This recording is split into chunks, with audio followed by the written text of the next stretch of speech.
Blackbird by the Beatles.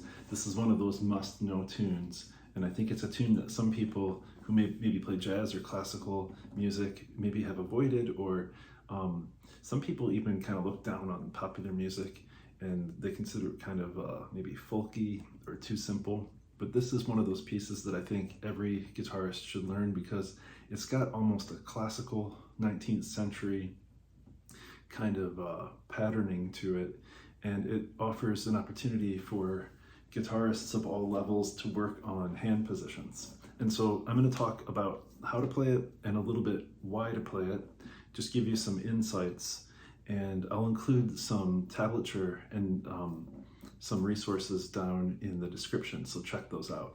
So I'm just going to dive in, and I hope this is interesting and useful to you. The first thing I would do, whatever my level is, I would learn this right hand pattern just with the right hand alone. So I'm going to set up my hands so that my ring, middle, and index are on the top 3 strings, and then my thumb is on the bass string, the low E string. And I'm going to play thumb and middle finger together, and then I'm going to play the index, G string. Now, in this piece actually, every single upbeat through the entire piece is the open G string with the index finger. So the thumb and the other fingers are, of course, involved, but that is just a constant drone, okay?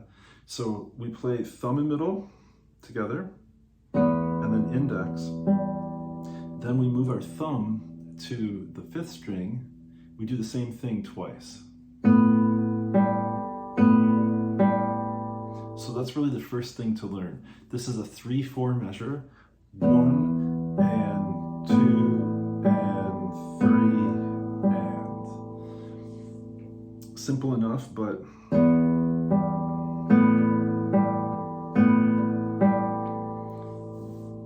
if you can do that, then you'll be ready for the second pattern, which happens in measure 2. Now, what's interesting about this tune is that the first measure is 3/4, and the second measure is 4/4. Like a lot of Beatles songs, there's this mixed or changing meter. It sounds really natural, and if you haven't really looked at the score, or you haven't learned this tune, you might not even have noticed that there's this mixed meter going on. But what happens is measure 1 is 3/4, 1 and 2 and 3 and then we get to the second measure.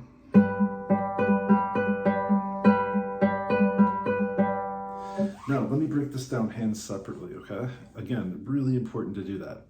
So now our hand is set up like this. Our thumb is on the 5th string, and then of course our index and middle fingers are on the 3rd and 2nd strings respectively. So here's the pattern. We play thumb and middle together, then we play index middle, then we play thumb, middle, index. I'll do that again. Thumb and middle together, index middle, thumb, middle, index. When I play it in time, it sounds like this.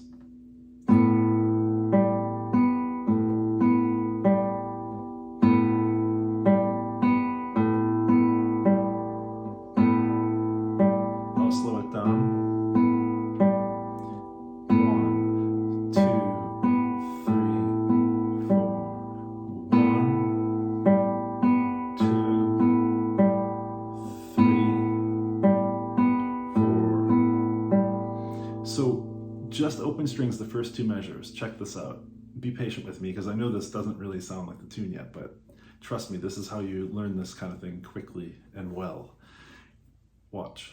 1 and 2 and 3 and 1, 2, 3, 4. 1 and 2 and 3 and 1 E and 2 E and 3 E and 4 E and sometimes it's helpful to count in this case, the 16th, so you kind of have a grid that's happening verbally, and then you're mapping the notes. And that way you're making sure that you're not cheating the rhythm at all, okay? You might even want to tap your foot, like quarter notes. Like your foot would be going 1, 2, 3. And every time you lift your foot in this piece, every single time, you're playing the open G string with the index finger, right? This is my foot.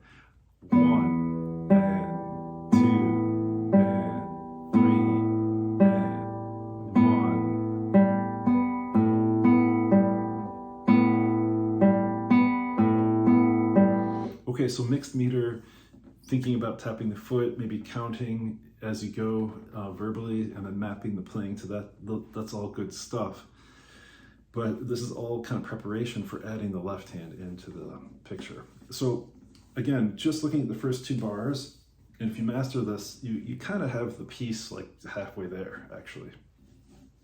So the left hand is usually just 1 or 2 notes. Actually, it's always 1 or 2 note patterns.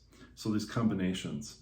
When I talk about, why to learn Blackbird, one of the reasons is to get your left hand positioning and to get the pinky strong and the orientation of the hand correct for using the pinky. A lot of players will avoid the pinky. I have students who I'll tell them, put your 4th finger there, use your pinky, and they'll just use the 3rd finger.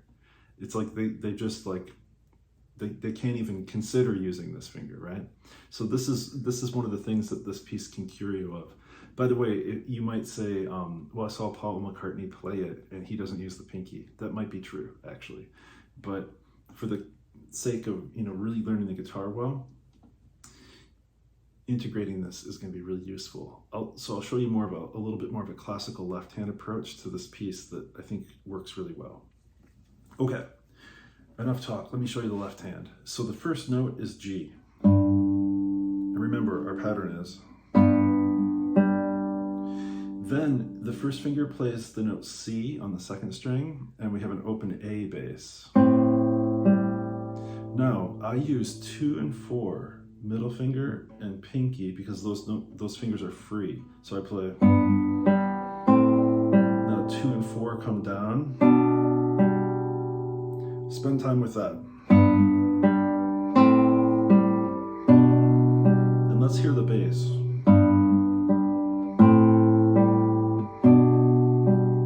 So you can make the bass more prominent. Maybe even with a rest stroke in the thumb.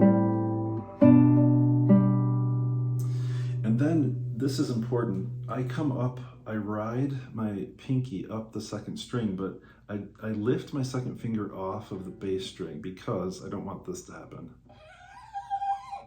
That sound. So check it out. When I come up,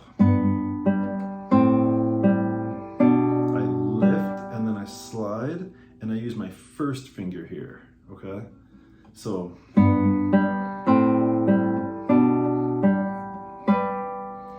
now, this shape is very important to have in your mind as a geometric pattern on the fretboard for learning this piece, because it appears in a bunch of different positions, and it's one of the main kind of ingredients for this Blackbird accompaniment.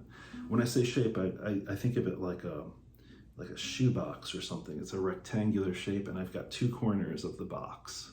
I've got the 10th fret on the 5th string, and I've got the 12th fret on the 2nd string, and I play these with 1 and 4, and now we're going to map that right hand pattern, so take a listen.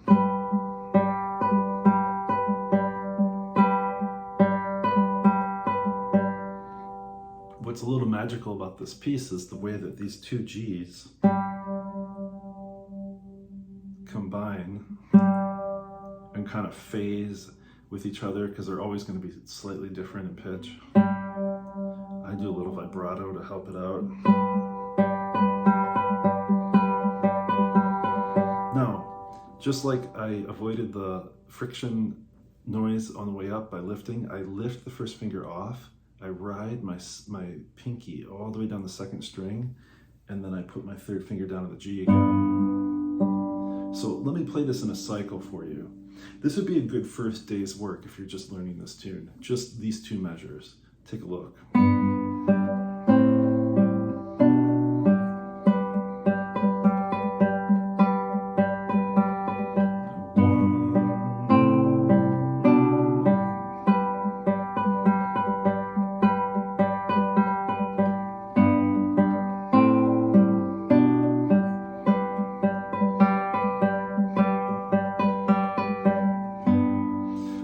One thing I should mention about this one is the shifting. How do you make that smooth? How do you make it continuous? Well, one thing is about how you use your eyes. So if you watch your hand as you're shifting, it becomes a little weird because your hand gets to the stopping point and your vision is sort of in motion, right? So what's good is to, instead of watching your hand shift, look at where you're aiming for and then kind of notice how the hand arrives. Okay, so what do I mean? So when I go from here, I look at the 12th fret of the second string, and then here I look at the 3rd fret of the 6th string.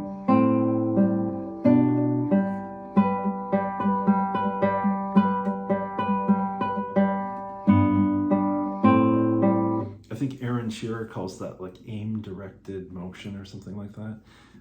Maybe that's the wrong term, but something to that effect. But the idea is that you kind of, with your eye, you look at the target and then you watch the hand arrive instead of watching the hand, which is it's confusing to watch the hand moving. Okay, so we could actually stop there. I'm going to teach you this entire tune, so this video is going to be a little bit long. If you're feeling comfortable with that much, then the rest of the tune is not difficult. It's just learning the form and learning, how the accompaniment maps to the vocal, basically. So this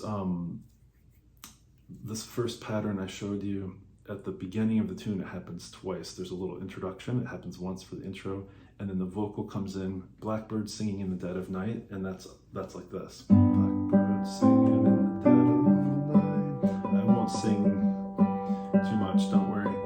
Now, the same shape is used in 3rd position for the harmony C. So I play, what I call the shoebox. And then there's an A7 over C sharp, and this is the first time that we play the high E string. I use my ring finger for that whenever it happens in the piece. So we have C, A7 over C sharp, and notice we have one new shape now, okay? We've got the 4th fret and the 3rd fret on the 5th and 1st strings, right? So look at that shape. It's very important because this one comes back. So we've got, and guess what? Paul, I'm thinking he had like a revelation writing this tune, like, wow, that sounds cool if I do it 2 frets up. So use the same 2 shapes again, so.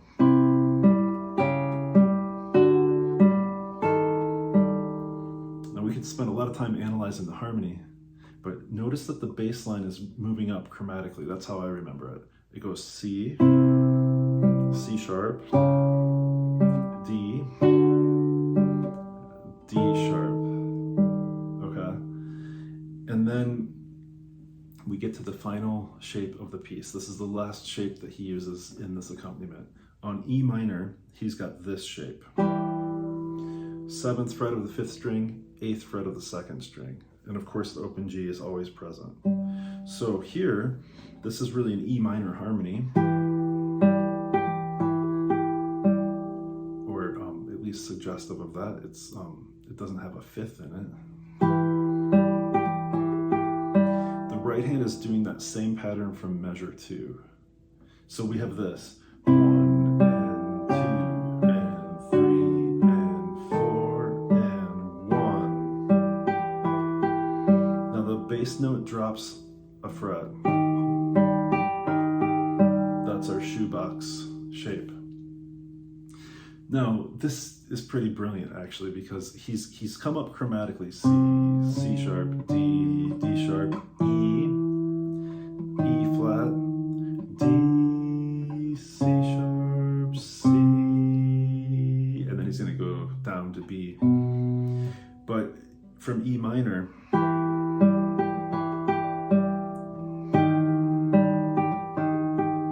here the pattern is backwards. We have the so-called shoebox, then this other diagonal shape over C sharp. On C minor, it's this shape again. Both of those notes move down a fret. That's G over B. A7 just takes one finger. We could call this D7 sus4. That's the only place in the piece where the thumb goes onto the fourth string. And then back to... Okay, so that is the whole first part of the tune, and I'm going to play the whole thing for you. The point here, I think, is to maybe just observe and listen and see if you can memorize the shapes in relation to the bass notes and watch how the bass moves. So I'm going to play from where the vocal enters. So he sings, Blackbird singing in the dead of night. Take these broken wings and learn to fly. Then E flat.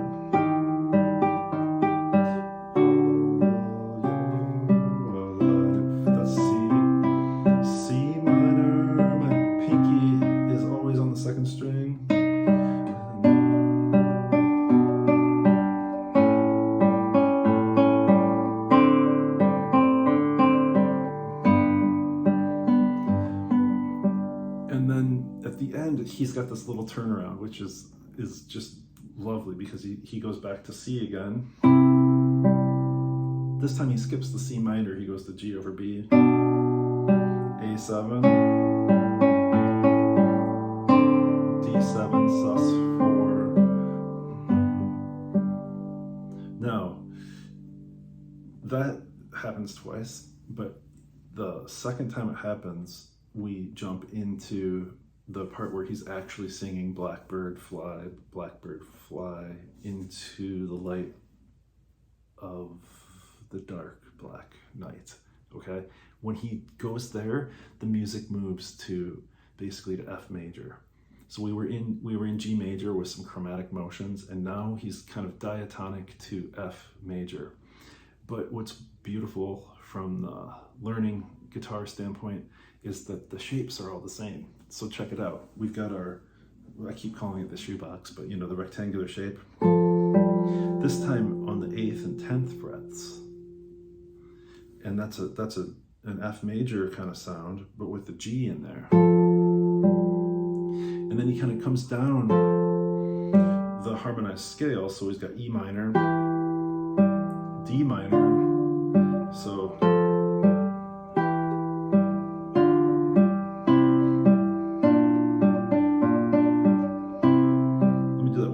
so it's F. I'm just going to talk about the bass note. F is the bass, then E, D, C, E flat, C. This is kind of F major, E minor, D minor, C major. And then we get into this slightly different thing. He plays to A7,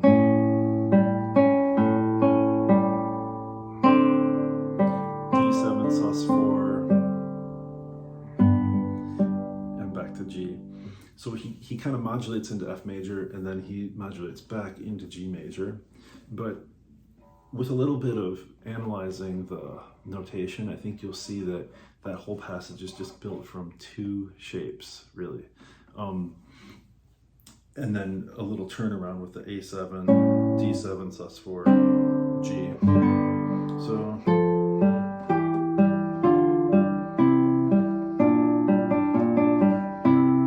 and I'm trying to lift before I slide and just keep the fourth finger down.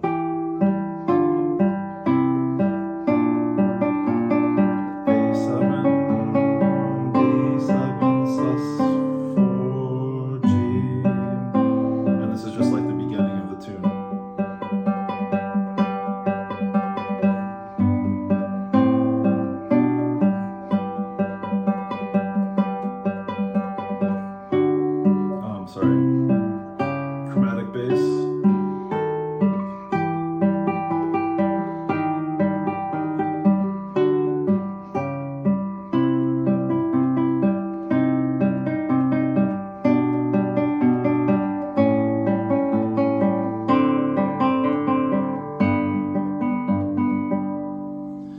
Now, that's everything in the tune in terms of what happens with the left and right hands, just from a physical standpoint. That's everything. In fact, I even probably did more than I needed to, because there are just a few shapes that are kind of recombined, and really 2 or 3 patterns with the right hand. The song itself has a kind of complex form, like where those little interludes happen, those little turnarounds, and which parts Paul goes back to, which parts are a little bit shortened or extended. And I think the best way to learn that is just to play with the record and to listen to the lyrics, so that you really are guided by the lyric, and then the interludes feel natural where they're kind of happening in between. So I think, yeah, the main thing is maybe learn it on open strings first, those 2 or 3 right hand patterns. You know, the one where you're playing middle and thumb together, and then index, and the bass notes are changing according to the harmony. And then there are places where the ring finger plays on the high E string, but that otherwise the pattern's essentially the same. So you play like thumb and ring and index. And then there's the Travis picking style thing that happens like in the second measure, where he plays, you know, where he's playing the G chord up in 10th position. So that pattern,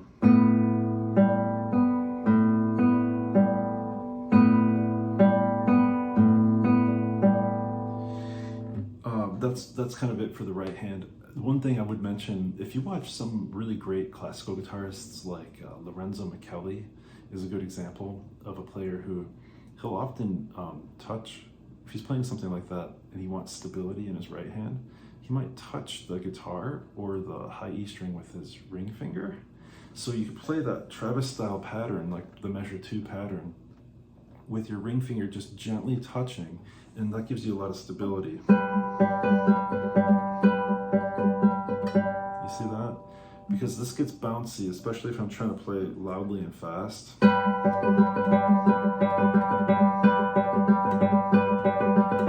I'm not tense at all, but I'm just letting my finger touch for stability. Now, as far as the left hand's concerned, you could really break it down to just a couple of shapes. You've got the shoebox shape, and then you've got the shape where this note is down a fret, although we typically play that with the 2nd and 4th finger, right? And then there's this shape on the bass note C sharp, which is this way, this diagonal shape this way. And I think that pretty much covers all of the left-hand configurations. So, well, I hope some of that helps you. Yeah, try to develop the pinky and try to think about the shifting, you know, maybe taking your finger off the bass string, using guide fingers, using that aim, you know, directed motion where you're looking at the target instead of watching the hand and then trying to stop the hand. So your shifting will be rhythmic and clean.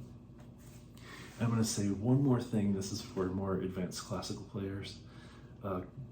Really cool way to warm up the right hand is to play Blackbird without the thumb. Let me show you. There are a few benefits to this. I find that it gets a lot of independence between like the M and the ring finger, for example. And the other thing it does is it offers an opportunity to learn to play the bass string more straight on so you don't get the dragging friction noise. Let me show you what I mean here. I'll see if I can make this happen. So I'm going to play the entire Blackbird without the thumb. And I'll try to make the index finger on the bass string clean so I don't get too much. Right? I want more of a clean attack. So check it out. I'm playing index ring, and then middle is going to play the G string over and over. This is a little weird when you first try it, but it's a great right hand warm up.